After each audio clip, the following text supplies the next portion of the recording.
President Trump is the commander in peace. That's why he's trending today. All right, the number one reason, the only reason Trump is trending today is the ceasefire that has been announced between Israel and Iran. Trump posting this that everybody has seen now throughout the world. He posted this on Truth Social. Congratulations to everyone. It has been fully agreed by and between Israel and Iran that there will be a complete and total ceasefire in approximately 6 hours from now. So he goes on to just say, he talks about the 12-day war. This war could have gone on for years. But anyway, Trump was able to broker this peace deal. Now, I did hear some reports a little while ago that Israel was still hitting targets in Tehran, possibly going up into the last minute of this ceasefire. You would hope right now that Israel doesn't do anything to ruin what Trump has done here. But the people that were predicting World War III are the ones that were hit hardest. The panicans that were saying, oh, look at what Trump did. That's the end of it. It's World War III. They were in the same boat as the neocons or the Lindsey Grahams that were the war hawks and the warmongers that were just begging for World War III to happen.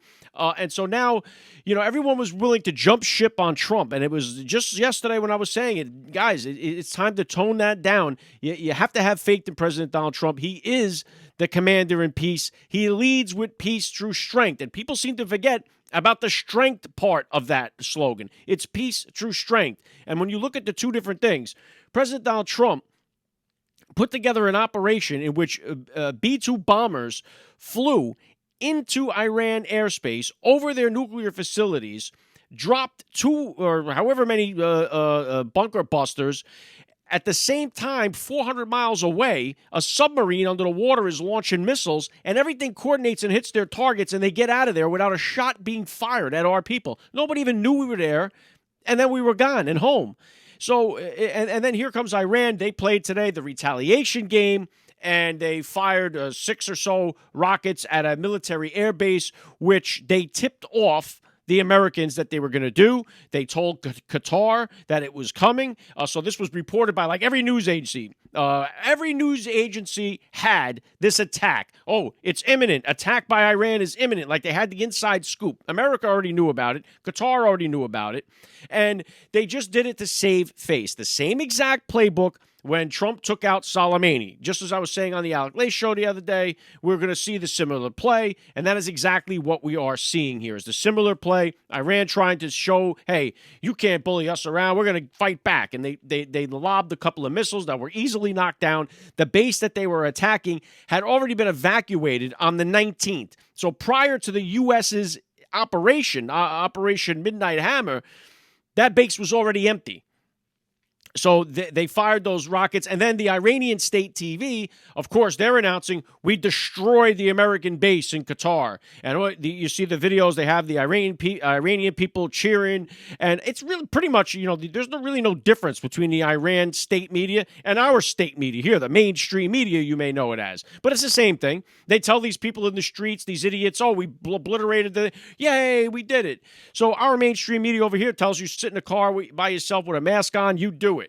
They tell you that a man can get pregnant, you believe it. I mean, our media does the same thing to indoctrinate the people in our country that the Iran state media does to their people. There's no difference about it.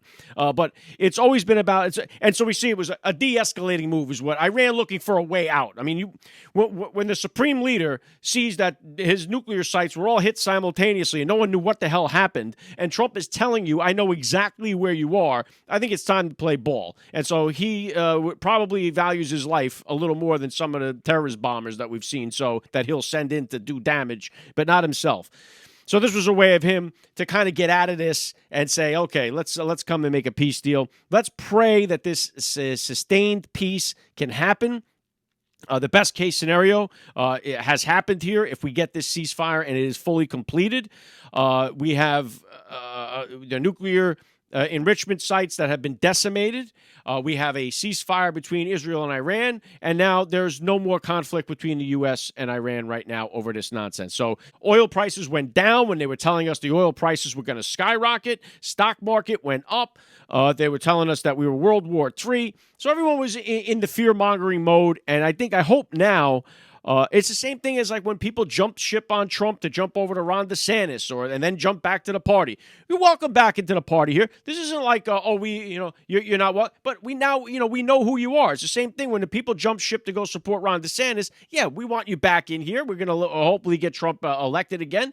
So you're back into the party, but we still know who you are. And it's the same thing that happened here. Like the people that couldn't help themselves, they jumped ship. They denounced I wish I never voted for him. I want to take my vote back. I mean, some people made themselves look foolish over the last 72 hours. And instead of doing that, have the conversation, get some debate, get some civil discourse, and don't jump the gun on some of this stuff, especially when it comes to President Donald Trump. And like I said yesterday, nobody but President Donald Trump knows what the plan is. Nobody. Not CNN, not the Wall Street Journal, not Fox News, not the people on Twitter. Only President Donald Trump knows the plan. The plan worked. And President Donald Trump, whether they give him like the Nobel Peace Prize or not, it's irrelevant. Because we know that President Donald Trump is the president of peace. And that's exactly who he is and who he wants to be. He does not want to put our troops in harm's way. No, and if you believe that for a second, you are not paying attention to President Donald Trump. He does not want to do that. All right, so he took away this threat. He's brokering a peace deal. It's a win-win situation. As Trump says, congratulations to everybody. President Donald Trump, how could you not love this guy, what he is able to do and what he's able to accomplish? And it's a good day for the world today. And thank you to President Donald Trump. We'll continue to pray for him. We'll continue to pray for America. If you enjoy these breakdowns, make sure you follow the podcast so you can hear why Trump is trending each and every day. Trump is trending, he's everywhere. From the news to the cat babies in our air.